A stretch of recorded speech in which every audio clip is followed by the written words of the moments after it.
Hello বন্ধুরা, আশা করছি আপনারা সবাই সুস্থ আছেন। আমি আবার আপনাদের সামনে ফিরে এসেছি নতুন ভিডিও নিয়ে। আজকের আলোচনার বিষয় হচ্ছে ইউজেস অফ আউট টু।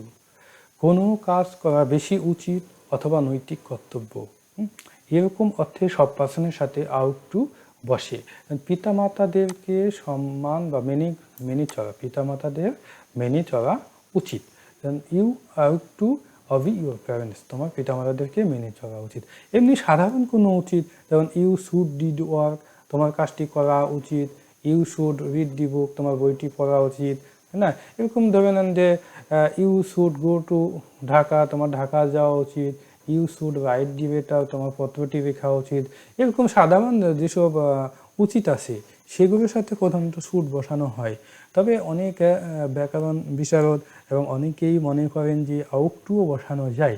তবে আপনাকে হয়তো এমসিকিউ দিয়েছে, হয়তো কোনো অ্যাডমিশন টেস্ট অথবা কোনো জব মার্কেটে কোনো এক্সাম দিতে গিয়েছেন, তো সেখানে হয়তো আপনাকে আউট টু অবিউ দিয়েছে অথবা শুড অবিউ দিয়েছে। তাহলে আপনি কোনটা কারেক্ট করবেন? আপনাকে অবশ্যই কারেক্ট করতে হবে আউট টু অবি, এটাই কারেক্ট করতে হবে, ঠিক আছে?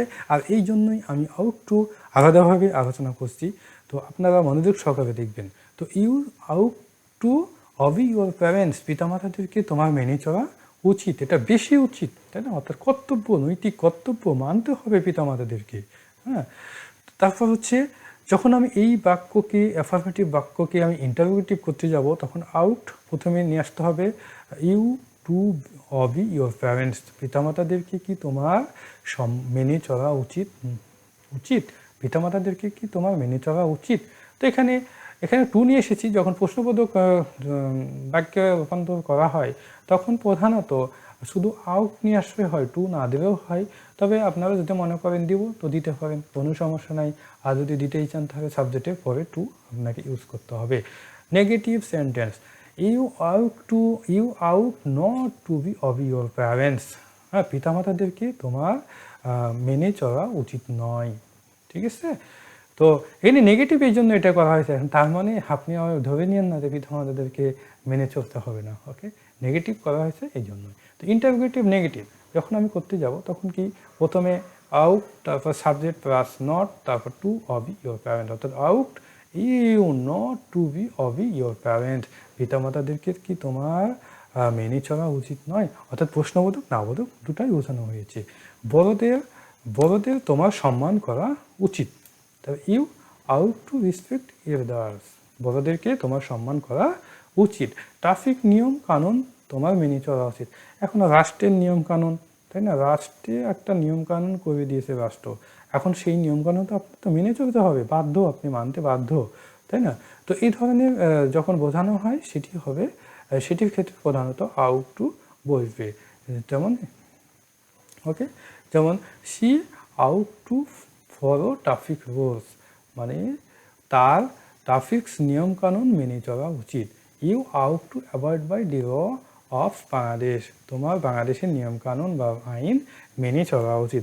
বাংলাদেশের কনস্টিটিউশন, সংবিধান, এটা তো আপনাকে মানতে হবে। এখন আপনি যদি সংবিধান লঙ্ঘন করেন, সংবিধানের বাহিরে কোনো কাজ করেন, তো আপনার কী হবে? পানিশমেন্ট হবে, তাই না? তো এটা অবশ্যই মানতে হবে। The students out to follow their teachers, ছাত্রদের উচিত কি? ছাত্রদের তাদের শিক্ষকদেরকে ছাত্রদের অনুসরণ করা উচিত, তাই না? অর্থাৎ তাদের অনুসরণ করা উচিত, তাদের মেনে চলা উচিত, এগুলো মানতে হবে, কারণ পিতামাতার পরে শিক্ষকের স্থান, তাই না? উই আউট টু হেল্প দি পোর, আমাদের কি গরিবদেরকে আমাদের সাহায্য করা উচিত, এটা কি একটা নৈতিক দায়িত্ব। এখন আপনি যদি গরিবদেরকে সাহায্য করেন, হ্যাঁ, তো এটা হবে আপনার নৈতিক দায়িত্ব। আর যদি না করেন তো আপনার কিছুই করার নাই, সেটা নৈতিকতা আপনার ভালো হবে না। আর আপনি যদি সহযোগিতা করেন, সাহায্য করেন, তো আপনার নৈতিকতা ভালো, আপনি একজন ভালো মনের মানুষ, তাই না? এবং দানশীল, এই ধরনের, এটা হচ্ছে নৈতিকতা। We ought to take care of elderly parents, অর্থাৎ বয়স্ক পিতামাতাদেরকে আমাদের যত্ন নেওয়া উচিত, okay? We ought to have respect our parents, আমাদের মানে পিতামাতাদেরকে আমাদের শ্রদ্ধা করা উচিত ছিল। প্রধানত এই ধরনের সেন্টেন্স পরে আসবে, হ্যাঁ, উচিত ছিল, এই ধরনের সেন্টেন্স পরে আসবে, এই জন্য এটা আমি বাদ দিয়ে দিলাম। প্রধানত আউট টু দিয়েই আমি এটা এটা দেখিয়ে দিয়েছি। এখন নেক্সট সেটা হবে কোনো কাজ করার ক্ষেত্রে প্রবাবিলিটি, কোনো কাজ করার ক্ষেত্রে প্রবাবিলিটি বা সম্ভাব্যতা বোঝাতে সব পার্সনের সাথে আউট টু বসে। যেমন নিত্য প্রয়োজনীয় পণ্যের দাম শীঘ্রই কমবে। The prices of essential products ought to fall soon. নিত্য প্রয়োজনীয় পণ্যের দাম শীঘ্রই কমবে, কমেনি কিন্তু কমবে, সম্ভাবনা আছে। এরকম ক্ষেত্রে প্রধানত আউট টু ইউজ করবো আমরা। সম্মেলন প্রায় 3 ঘন্টার মধ্যে শুরু হয় না, 3 ঘন্টার মধ্যে শুরু হবে। The conference ought to start about 3 hours। Conference 3 ঘন্টার মধ্যে শুরু হবে। ওকে, এখন আমরা দেখব অতীতকালের কোনো কাজ করা উচিত ছিল এবং সেটাকে বেশি উচিত অর্থে, সেটা বেশি উচিত। আমরা আগেও কিন্তু আলোচনা করেছি শুডের ক্ষেত্রে, you should have done the work, তোমার কাজটি করা উচিত ছিল। You should have come here, তোমার এখানে আসা উচিত ছিল। You should have gone to Dhaka, তোমার ঢাকা যাওয়া উচিত ছিল। You should have read the book, তোমার বইটি পড়া উচিত ছিল, তাই না? এরকম কিন্তু আমরা পড়েছি তো শুডের ক্ষেত্রে। কিন্তু এখানে আমরা পড়ব আউট টু হ্যাভ। এটা বেশি উচিত, নৈতিক কর্তব্য, সামাজিক বাধ্যকতা, এক্ষেত্রে প্রধানত। Structure subject plus ought to have plus V3, অর্থাৎ মেন ভার্বের পিভি ফর্ম বা past participle form plus object plus extension. যে Karim ought to have respected his parents, পিতামাতাদেরকে করিমের সম্মান বা শ্রদ্ধা করা উচিত ছিল। ওকে, একে যদি আবার ইন্টারভিউটিভ করতে যাই, আমি একটা ইন্টারভিউটিভ দিয়েছি, দেখেন যে ought Karim to have respected his parents, পিতামাতাদেরকে কি করিমের শ্রদ্ধা করা উচিত ছিল? Okay, negative. Karim ought not, অর্থাৎ আউটের পরে নট বলবে। Karim ought not to have respected his parents, করিমের পিতামাতাদেরকে করিমের শ্রদ্ধা করা উচিত ছিল না। এখন এটাকে যদি আমি প্রশ্নবোধক অথবা নাবোধক করতে যাই, তাহলে হবে আউট নট, অর্থাৎ নাউনের আগে কিন্তু নট ব্যবহৃত হয়েছে আর প্রোনাউনের পরে নট ব্যবহৃত হয়। ওকে, তো ought not Karim to have respected his parents, পিতামাতাদেরকে কি করিমের শ্রদ্ধা করা উচিত ছিল না। তো এখানে প্রশ্নও করা হয়েছে, নাও করা হয়েছে, অর্থাৎ প্রশ্নবোধক এবং নাবোধক দুটি হয়েছে।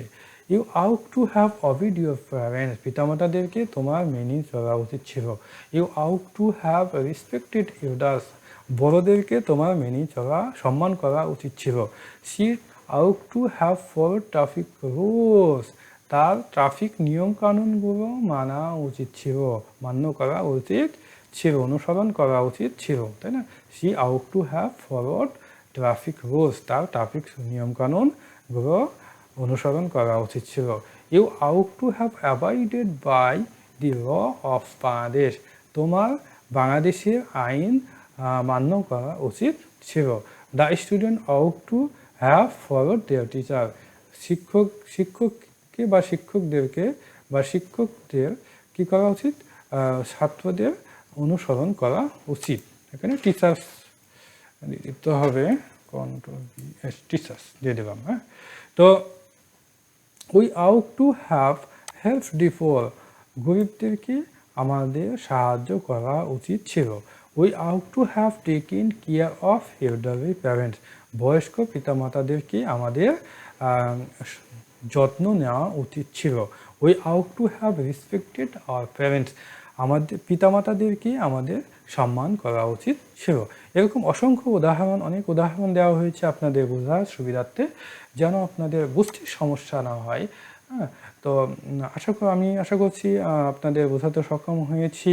হ্যাঁ, আমার লেকচার যদি আপনাদের ভালো লেগে থাকে, অবশ্যই আমার ইউটিউব চ্যানেল ও এমইজি টিচিং সাবস্ক্রাইব করবেন, সাথে বেল আইকনটি চালু করবেন, যাতে করে নিত্য নতুন ভিডিও আপলোড করার সাথে সাথে আপনাদের কাছে পৌঁছে যায়।